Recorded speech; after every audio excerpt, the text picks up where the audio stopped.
Welcome back to New Mexico Entertainment Television, where you continue to be in the know with all things events and entertainment in New Mexico. I'm Teresa Robinson, and on this month's episode, we'll be covering topics from our February issue, which is our love issue. On this month's episode, we have Frisky Business with the New Mexico Burlesque Festival, Zachary Kluckman of the Chircharra Poetry Slam Festival, Nick Goodwin and Ryan Pennington with Musical Theater Southwest production of The Prince of Egypt, Mary Byrd with Albuquerque Funny Fiesta, Marcus Ivey and Versai Night with West End Productions Red Velvet, and the band Manhigh closing out the show.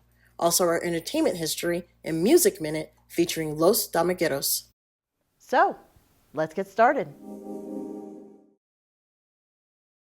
The New Mexico Burlesque Festival has become a must-attend show, drawing audiences and performers from all over. We have co-producer Frisky Business to tell us more about this anticipated event. Frisky, thank you so much for coming out tonight and talking about this year's show. And congratulations, this is your 6th year. Yes, thank you for having me. Absolutely. So tell us, how does it feel to be doing another year? And why do you feel more, people are just coming out year after year to see this show? What's it about? Yeah, so as this is our 6th year, I think there's a lot of people that have come to see this as a part of their Valentine's Day tradition, because we always fall over that holiday weekend there. And then it's at the historic Chemo Theater. It's really got a lot of burlesque history just kind of baked into the theater as well. So I think it's just really got that historical appeal. And then burlesque is always just doing weird, new, subversive, crazy fun art. So that's what we're bringing to the stage. And I think people just want to see what do they got next. And it's definitely always entertaining. So for those who have been living under a rock, not leaving their house, it's possible. It's possible. Tell us what the New Mexico Burlesque Festival is all about. Yeah. So we have 3 nights, February 12th, 13th, and 14th, Thursday through Saturday there. We have 3 nights of entertainment. Each showcase is unique. We have headliners from literally around the world coming in. We have all sorts of performers. We have singing acts. We have magic acts. We have all sorts of variety, nerdy stuff, like very classic slow burn stuff. So whatever your exposure to burlesque is, you're going to love it. Even if you've never seen anything, you're going to be like, this is it. So, well, I know that is the biggest draw. I mean, the acts are amazing. Yes. What I would like to know about, which I think is really cool, is the museum and the other activities you have going on that just aren't on the stage. Yes. So while we have the showcases, we also have 2 full days of classes this year. The last several years, we've only had 1 day, so we're expanding this year.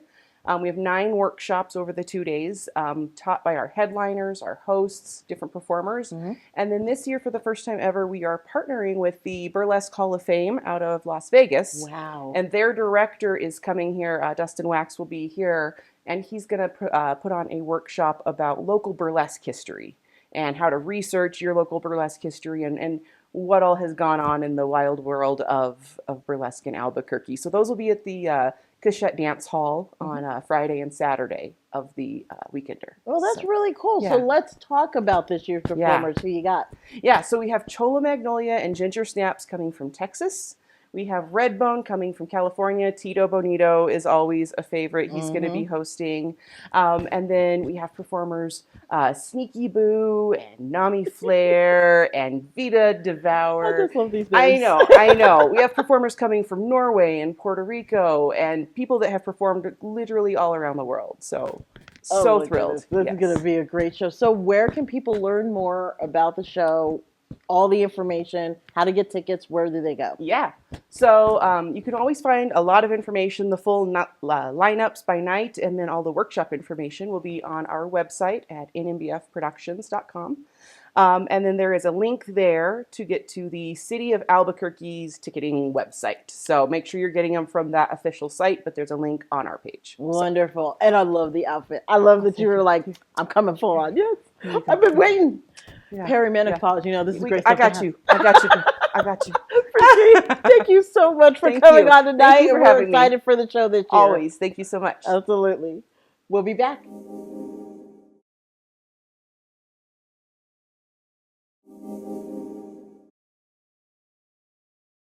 The Chircharra Poetry Slam Festival is a high-energy celebration of words, rhythm, and community. Poets from across the region are taking the stage to compete, create, and connect. And we've got producer Zach Kluckman to tell us more of what we can expect. Zach, thank you so much for joining me tonight. It's great to have you back. Thank you. And Thank it's you for having me. wonderful that the festival is coming back for another year. Yes. So this is the third year. It is. And interesting, I found you were telling me it's the second largest event of its kind in the country. Yes. It happened much quicker than we expected. Wow, that is awesome. So with this revelation, you had to learn a lot. This is now the third year. Yes. So you had to learn a lot from the first two. What was the biggest lessons that you learned coming into this third year? It's funny because I think it goes hand in hand with that idea of how quickly we grew, right? Because, we knew that there was a potential for this to become sort of a major national event, I guess, and that's not just my big-headedness. We You were determined. You were determined. Absolutely. But, we didn't expect it to happen so quickly. So what I think in a lot of ways we've learned from that is that, people don't come just for the poetry or the spectacle or the experience. They come for this sense of connection, right, and belonging to something. So we've learned to kind of really take that and look at the fact that people are trusting us in a profound way with these experiences. They trust us to put on a great show and give them a good time. And so we've learned not to underestimate ourselves and learn not to underestimate the interest that actually exists in an event like this. And we're really just trying to move into the future with that trust in mind. So how do we continue to earn that trust and keep it? Well, that's definitely some smart thinking. So why is this festival different from the others? Oh, it's the Olympics. This is the Olympics of poetry. It's such an amazing experience. We have this 3.5-day festival, and in that time we do something like 32 separate events, all across the board, right? And what's beautiful is all of those events are different from each other, right? So you may come for the nerd slam or the haiku death match or the erotica and burlesque reading. My goodness, and all different varieties. All different. Literally, there is something for everybody, whether you prefer your poetry academic or slam or spoken word. And so, it's that scale, I think, is one of the things that's very different, but also the interactivity of it, right? Because you don't just come as a spectator to Chircharra. Yeah. You come as a participant. Whether you sign up in the open mics or you sign up to share your haiku or your sexy poems at the erotica reading. We have a new event this year that I'll talk about in a moment that you might sign up for. But even if you're just in the audience, you're part of the show because our audiences help us decide who goes to the next level, right? Yeah. So at every level, you're not just there watching the show, you're part of it. And that, I think, is really awesome. Well, we got to go to the first one, and I have to say the energy of that event is amazing. So what can we expect with this year's event? Oh, we're going even bigger. We're really expanding. We have youth programming this year for the first time. Oh, so nice. We have events for our poets between 13 and 20. We even have a slam poetry competition for them. We have a late night movie screening at the Guild. We have just a ton of new experiences for people to check out. So. That's amazing. So I don't know how you do it because it's a large event. You went big. And it's free, except for the final stage. Right. It's all free. How do you do it? I have no idea. No, no, I have to give credit where it's due. It's really because we have community involved at every level, right? So we have these great partnerships with City of Albuquerque's Arts and Culture Department and Hispano Chamber of Commerce. And we have, those relationships, but also all of our volunteers. We literally have people that fly in from out of state to volunteer to help us keep running. That is wonderful. So it's sensational. So for those who are coming into this brand new, never got to experience it, what do you want them walking away? What experience do you want them walking away with? That's such a great question. My hope is, Chircharra is really about experiencing people's stories that you might not have ever heard otherwise or experienced. So I feel like if people come to the event and they walk away feeling like they have experienced the world through someone else's eyes, or they have become inspired to maybe tell their own story somehow, or they just feel connected to community, then I feel like we've done what we wanted to do. That's beautiful. So where can people learn more about the event and where to purchase tickets? Absolutely. Our website is www.cicadapoetryslamfestival.com, and that's schedule and ticketing info is all there. We're also on most of the social medias. And if people want to kind of get a taste of the event, they can check out our YouTube page and see some videos from past years. Wonderful. Well, Zach, I'm glad it's back. Thank you for coming back to the show and telling us about this year's show, and we're looking forward to it. I appreciate you. Thank you. I hope to see you there. Thank you. We'll be back.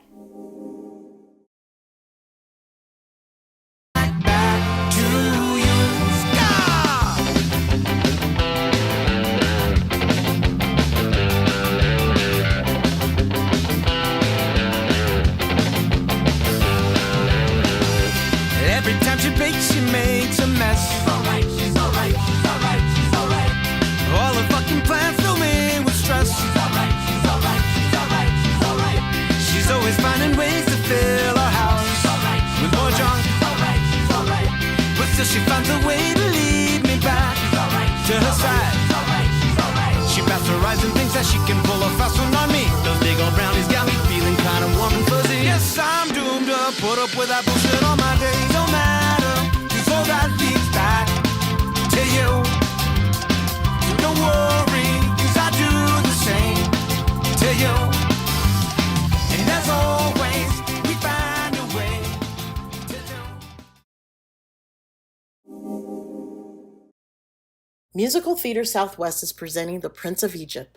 With powerful storytelling and soaring music, it becomes one of history's most epic journeys to the stage. And we have Nick Goodwin and Ryan Pennington to tell us more about it.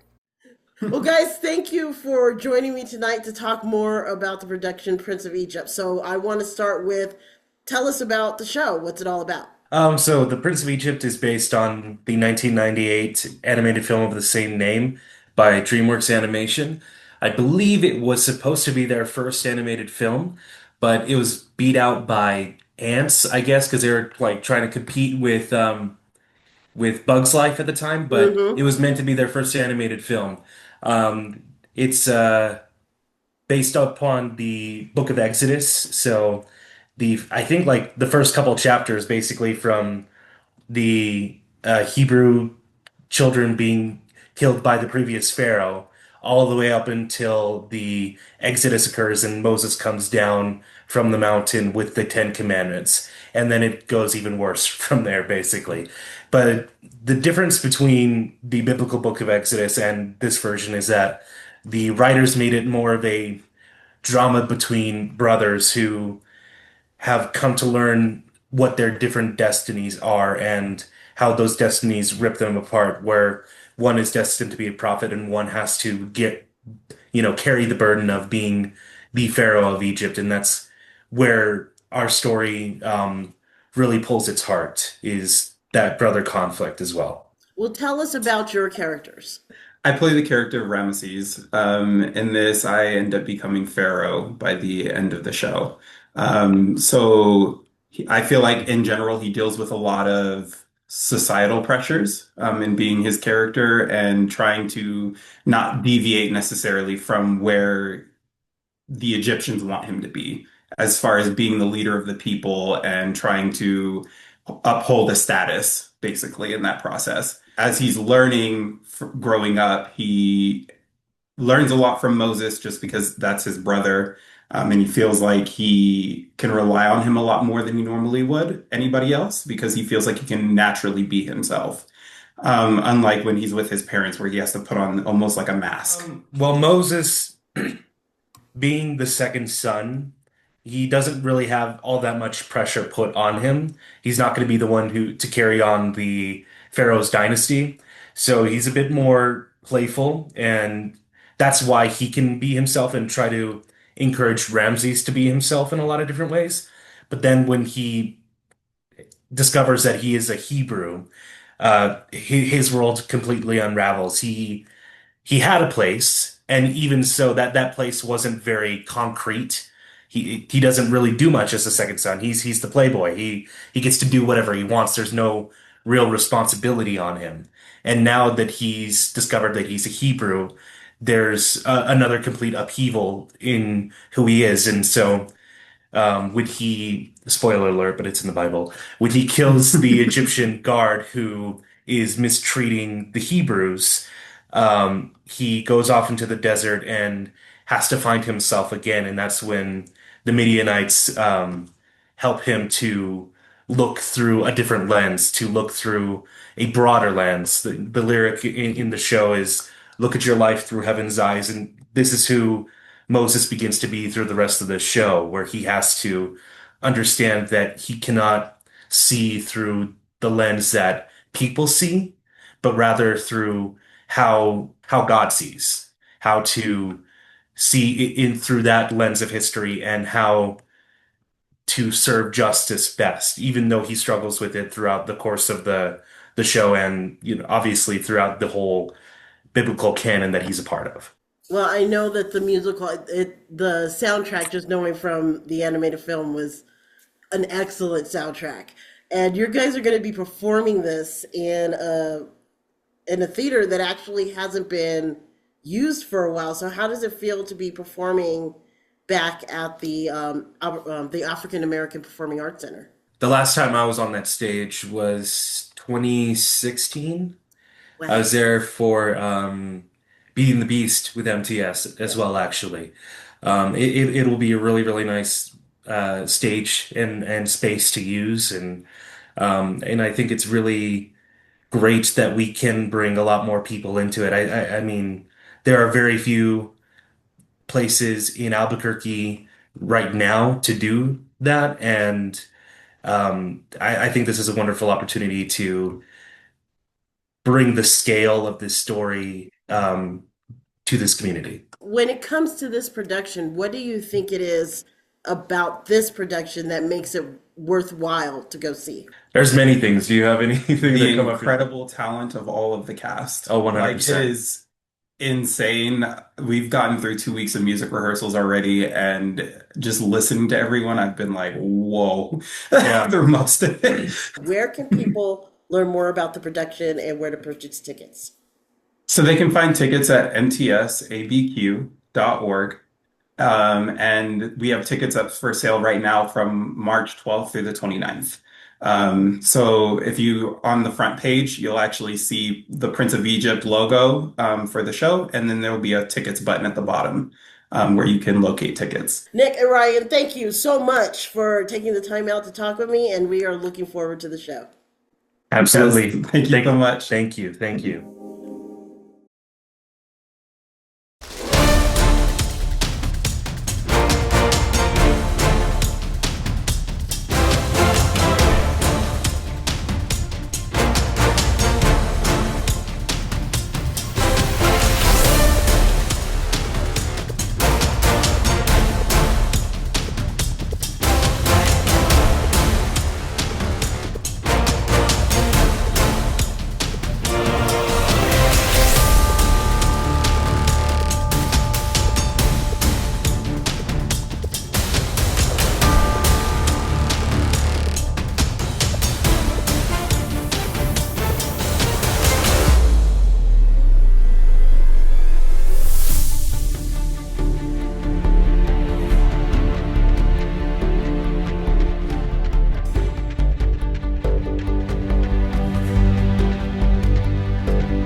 Albuquerque Funny Fiesta is the annual celebration of comedy in all its forms. From stand-up and improv to sketch and workshops, it's a week packed with laughs. And joining us to tell us more is community member Mary Byrd. Thank you, Mary, for coming out. I'm glad to have you back on the show because it's been a while. It has, and I am delighted to be here. And you are here to talk about ABQ Funny Fiesta, and I'm glad they sent you. Thank you, thank you. It's early this year. It's going to be March 2nd through the 8th because we've been invited to help Albuquerque celebrate Route 66 100th birthday. And celebrating Route 66. Yes, and in that vein, all of the performers this year will have a tie to New Mexico. They either live here or they have lived here. And going along with that, our big headliner on March 8th is Albuquerque's own Mark Maron. And we're excited about that. We are totally excited. So this is year 6 of the festival happening. Well, it's technically 7, but we had to skip 2020. Yep, So good reason. Yeah, we did. It was like, oh, this is not good. So how does it feel to be coming back for another season? It's so exciting. It's so exciting, especially when Visit Albuquerque said, would you like to be part of the Route 66 100-year celebration? Yes. And it's nice and all connected. It is all connected. So it's going to be exciting. We're going to have, everything. It's going to be improv and sketch and stand-up. And we're going to have some old favorites. The Blue Show's coming back. The Variety Show is coming back. It's going to be humorous musicians, magic, burlesque, drag, and more. Yeah, it's something for everyone. Something for everyone. So we never got to talk about the organization that actually helps run this, which is Arts Hub. I wanted to talk a little bit about that. New Mexico Arts Hub, they have been our producer this entire time. They're a nonprofit that helps fund and engage the artistic community. Yeah. They've been doing this for way longer than the Funny Fiesta. They help all kinds of different creatives. Their mission is artists should be paid. Absolutely. And we are one of the only festivals in the country that pays everybody who performs from the sale of the tickets. Well, I know that you guys are still going through the process of deciding who's going to be on that stage. So what do you look for? What stands out to you? What do you look for when you come to choose those performers? We work on a standard scale on stage presence, writing, originality, and crowd response, so that everybody gets An even reviewed yeah.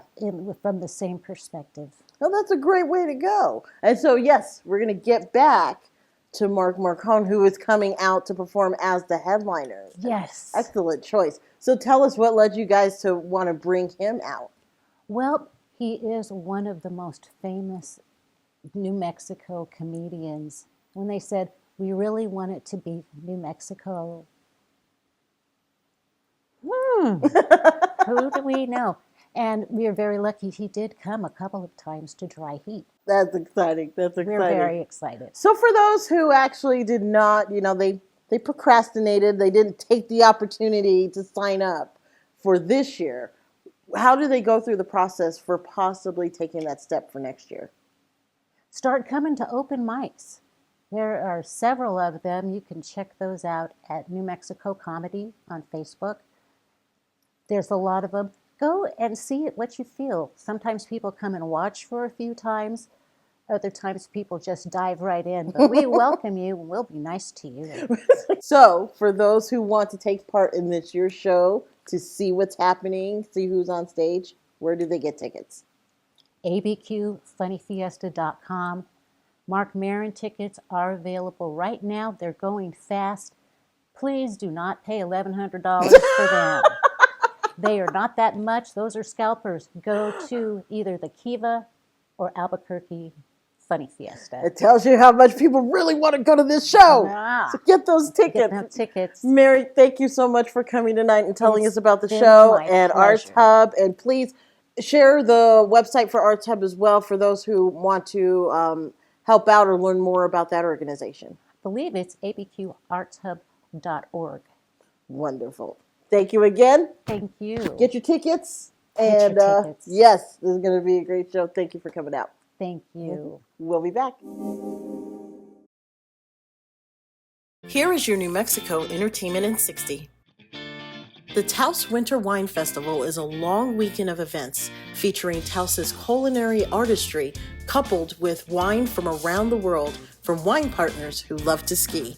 The Taos Winter Wine Festival takes place on February 5th through 8th in Taos. Mardi Gras in the Mountains is 6 days and nights full of fun, including parades, award-winning musicians and bands, plus parties and venues making this event special. Mardi Gras in the Mountains takes place on February 12th through the 17th in Red River. The Bluebird Cafe returns to Bishop's Lodge for its 4th year, bringing its signature In the Round Songwriters Showcase, complete with stories behind the songs. The next session begins on February 20th through the 21st at Bishop's Lodge in Santa Fe. This has been your New Mexico Entertainment in 60. For more events and entertainment, visit nmentertains.com. Red Velvet creates imagined experiences based on the little-known but true story of Ira Eldridge, the 19th century African-American actor who takes on the role of Othello at London's Theatre Royal. We are excited to have Marcus Ivey and Versai Knight to tell us more. Marcus and Versai, thank you so much for coming out tonight. Just to make clear, this is Marcus. Yes, I'm Marcus. This is going to be our little inside joke. But thank you guys for coming out tonight to talk about Red Velvet. So let's start with what's it about? For sure. Red Velvet is set in 1833 and in 1867 in London. It's a memory play about actor Ira Aldridge, who was the first Black actor to play Othello in the UK. Sorry, taking a break because this is where we would keep going. So Marcus, who is Ira Aldridge and why does this story matter? Ira Aldridge was this insanely talented Black actor from New York, and he had to move to Europe basically to get his career started because of racism. Mm-hmm. And so he was the first, like Versai said, he was the first Black actor to play Othello in 1833 in London in the Covent Garden Theatre. And Red Velvet tells his story about him, basically being a trailblazer to just, he was the first to do this. He was the first, and his passion, his fearlessness just led to, us being able to be here and do this today. So I could guess the relevancy of now, but let's ask the question, how is Red Velvet relevant today? Definitely. With, its themes of, systemic racism, controlling the narrative, gatekeeping, it definitely plays into the question of how diversity is still seen as kind of controversial, kind of risky, experimental, and, who is allowed to have access to opportunity within the arts and media. So if Ira was sitting in the audience, what would you hope the people watching the show would understand? I think Ira would want us to understand the weight of being the first. He was the first. And people like to think of being the first as being heroic and trailblazing, and it is, but it's also lonely. It's also exhausting. It's also heavy in the sense of, so I think Ira would just want us to really just take that into consideration, just know what he did. Absolutely.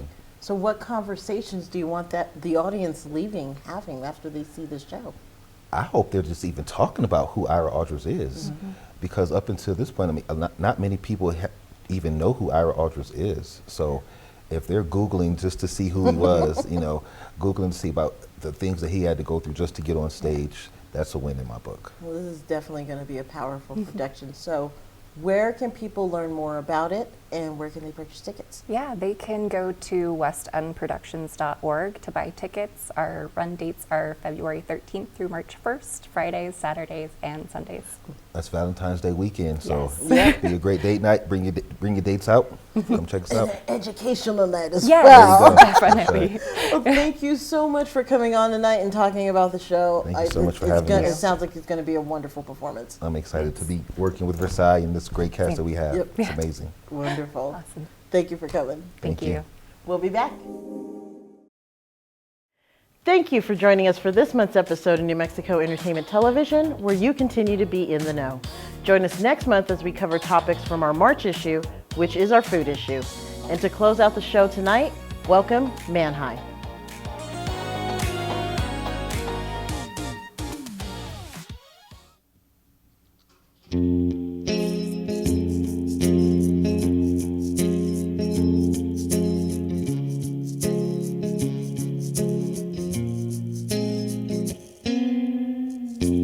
lie to me.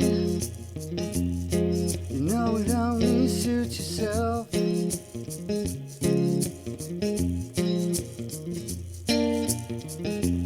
Begging her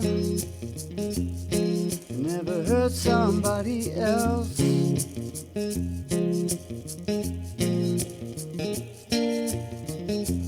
Sorry, don't.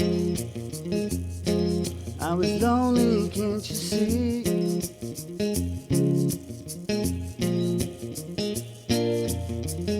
You think you're bad, no. Getting high online to me.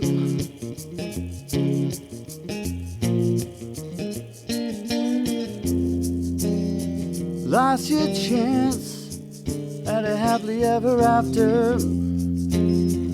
Make you see, but you're still a disaster. So go away, I'll watch you leave.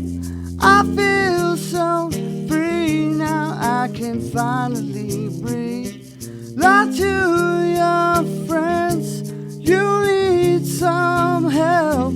I don't feel bad, you did this to your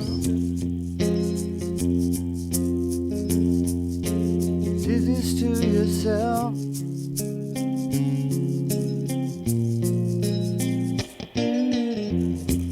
Really tried to give you everything I could.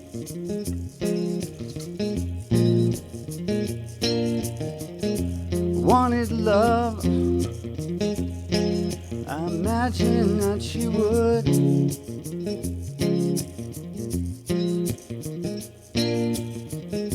Scrambling, I try to put out all your fires.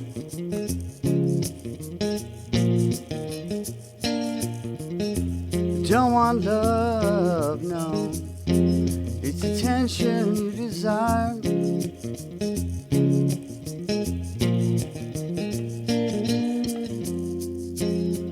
Here we are, take your stupid decorations.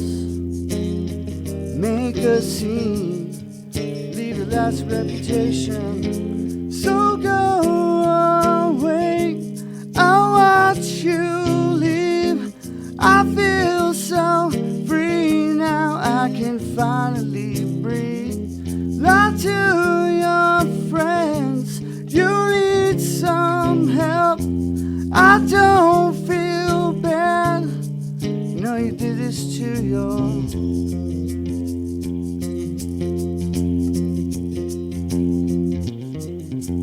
handful of thrill.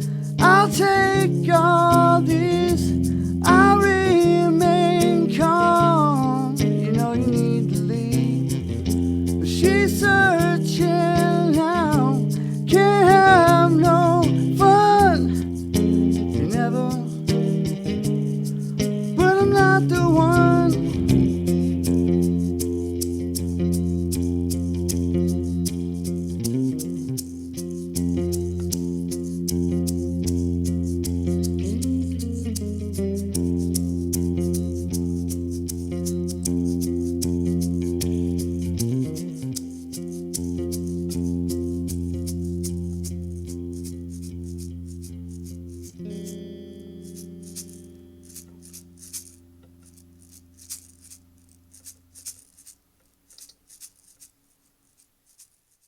For more events and entertainment, visit nmentertains.com.